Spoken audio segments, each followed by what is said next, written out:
തിരുവനന്തപുരം സെക്രട്ടേറിയറ്റിന് മുന്നിൽ സമരം ചെയ്യുന്ന ആശാ വർക്കേഴ്സിന്റെ 2 മാസത്തെ വേതനം അനുവദിച്ചുകൊണ്ട് സർക്കാർ ഉത്തരവ്.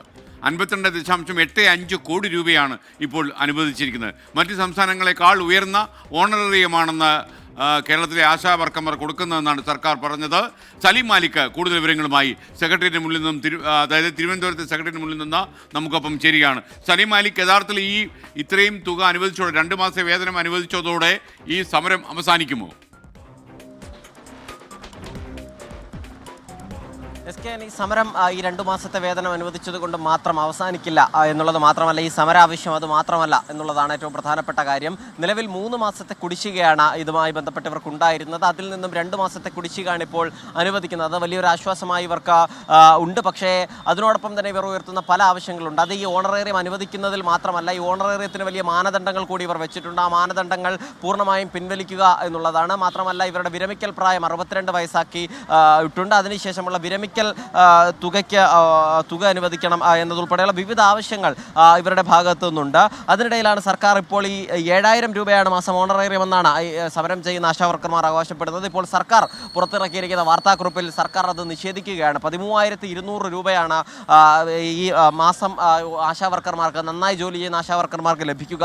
അത് ടെലിഫോൺ അലവൻസ് ഉൾപ്പെടെ ആ തുക ലഭിക്കും എന്നതൊക്കെയാണ് പറയുന്നത്. എന്തായാലും ആ സമരം ഇവർ അവസാനിപ്പിക്കുമോ എന്ന് നമുക്ക് ഇവരോട് തന്നെ ചോദിക്കാം. ഇപ്പോൾ 2 മാസത്തെ ഓണറേറിയം അനുവദിച്ചിട്ടുണ്ട് സർക്കാർ. അപ്പോൾ നിങ്ങളുടെ ഒരു സമരത്തിൽ പ്രധാനപ്പെട്ട ആവശ്യമായിരുന്നല്ലോ, അപ്പോൾ ഈ സമരം അവസാനിപ്പിക്കൂ? ഇല്ല, അവസാനിപ്പിക്കത്തില്ല. നമുക്ക് കിട്ടാനുള്ള ആനുകൂല്യങ്ങളെല്ലാം നമുക്ക് കിട്ടണം. മാത്രമല്ല, നിങ്ങൾ പറയുന്നത് ഈ ആ ദിവസം മുതൽ നിങ്ങൾ പറഞ്ഞുകൊണ്ടിരുന്നത് 7000 രൂപയാണ് നിങ്ങളുടെ ഓണറേറിയം, അത് വർദ്ധിപ്പിക്കണം എന്നുള്ളതാണ്. പക്ഷേ സർക്കാർ പറയുന്നു അത് അങ്ങനെയല്ല. 13,200 രൂപ നിങ്ങൾക്ക് നന്നായി ജോലി ചെയ്യുന്ന ആശമാർക്ക് കിട്ടും എന്നാണ് സർക്കാർ ഇപ്പോൾ പുറത്തിറക്കിയിരിക്കുന്ന വാർത്താക്കുറിപ്പിൽ പറയുന്നത്. ഇല്ല, ഒരിക്കലും അല്ല. 7000 രൂപയാണ് നമുക്ക് ഓണറേറിയം പറഞ്ഞിരിക്കുന്നത്. ബാക്കി ഇൻസെൻറ്റീവായിട്ടാണ് പറയുന്നത്.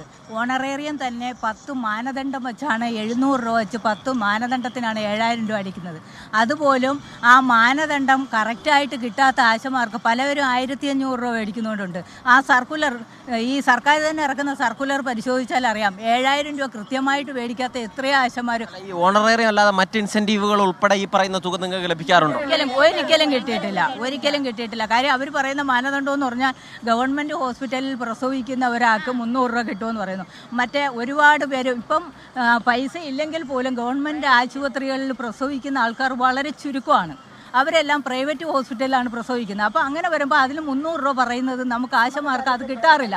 പക്ഷേ സർക്കാരിൻ്റെ കണക്കിൽ അതും കൂടെ ചേർത്താണ് സർക്കാർ ഈ പറയുന്നത്. നമുക്ക് ആ അതാണ് പറഞ്ഞിരിക്കുന്നത്. ഇപ്പോൾ JS/2 എന്നും പറഞ്ഞ് തരുന്നത് അതാണ് പറയുന്നത്. ചേച്ചി, മറ്റ് സംസ്ഥാനങ്ങളെ അപേക്ഷിച്ച് രാജ്യത്ത് ഏറ്റവും കൂടുതൽ ഓണറേറിയം ലഭിക്കുന്നത് കേരളത്തിലെ ആശമാർക്കാണ് എന്നാണ് സർക്കാർ ഇപ്പോൾ ആ പുറത്തിറക്കിയിരിക്കുന്ന വാർത്താക്കുറിപ്പിൽ പറയുകയും ചെയ്യുന്നത്.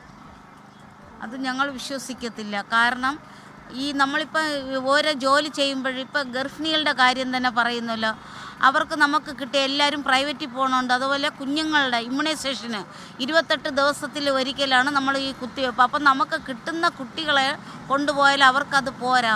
5 കുട്ടികളെങ്കിലും കൊണ്ടു ചെന്നാലേ നമുക്ക് ഈ 20 രൂപ വെച്ച് കിട്ടുള്ളൂ. ഇങ്ങനെ ഞങ്ങൾക്ക് കുറേ പ്രശ്നങ്ങളുണ്ട്. അതിൽ നിന്നെല്ലാം നമുക്കൊരു യഥാർത്ഥ തീർപ്പ് വരണമെങ്കിൽ, ഒരു കറക്റ്റ് ഒരു തീർപ്പ് വരണമെങ്കിൽ ഈ 2 മാസത്തെ ഓണറേറിയം നിന്ന് ഞങ്ങളെ പറഞ്ഞു വിടാൻ പറ്റൂല. ഇതിന് എപ്പോഴായിരുന്നാലും ഈ ഓണറേറിയം തരേണ്ടതാണ്.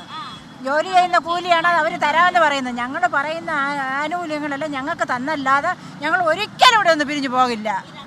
വിജയം വരെ സമരം ചെയ്യും. അത് തന്നെയാണ് ഈ സമരം. ഇന്ന് 9ാം ദിവസം രാത്രിയിലാണ്. നാളെ 10ാം ദിവസമാണ്. മറ്റന്നാൾ ഒരു വലിയ മഹാസംഗമം ഇവർ സംഘടിപ്പിക്കുന്നുണ്ട്. സംസ്ഥാനത്തെ മുഴുവൻ ആശമാരെയും പങ്കെടുപ്പിച്ചുകൊണ്ട് വലിയ മഹാസംഗമവും സംഘടിപ്പിക്കുകയാണ്. അതിനിടയിലാണ് സർക്കാർ ഈ സമരം അവസാനിപ്പിക്കാനുള്ള ചില പൊടിക്കൈകൾ ചെയ്തത്. അത് ആദ്യ ദിവസം ആരോഗ്യമന്ത്രിയുമായുള്ള കൂടിക്കാഴ്ചയായിരുന്നു. പക്ഷേ ആ ചർച്ച പരാജയപ്പെട്ടു. അതിന് പിന്നാലെയാണ് 2 മാസത്തെ ഓണറേറിയം അനുവദിക്കുന്നത്. പക്ഷേ അപ്പോഴും സമരക്കാർ പിന്മാറില്ല, പുറകോട്ടില്ല എന്നാണ് പറയുന്നത്. മുഴുവൻ ആനുകൂല്യങ്ങളും വാങ്ങിയ ശേഷം മാത്രമേ ഈ സമരം അവസാനിപ്പിക്കൂ എന്നുള്ളതാണ് സംസ്ഥാനത്തെ ആശമാരുടെ ഈ സമരം ചെയ്യുന്ന അസോസിയേഷന്റെ നിലപാട്. ഓക്കെ, സലീം മാലിക്കാണ് തിരുവനന്തപുരം സെക്രട്ടേറിയറ്റിന് മുന്നിൽ നിന്ന് നമുക്കൊപ്പം ചേർന്നത്. 2 മാസത്തെ വേതനം അനുവദിച്ചെങ്കിലും ആശാ വർക്കേഴ്സ് പറയുന്നത് അവർ ഉന്നയിച്ച ആവശ്യങ്ങളെല്ലാം അംഗീകരിക്കണം. അതുകൊണ്ട് തന്നെ സമരം ഇവിടെ അവസാനിക്കുന്നില്ല, അവർ സമരം തുടരും എന്നാണ് പറയുന്നത്.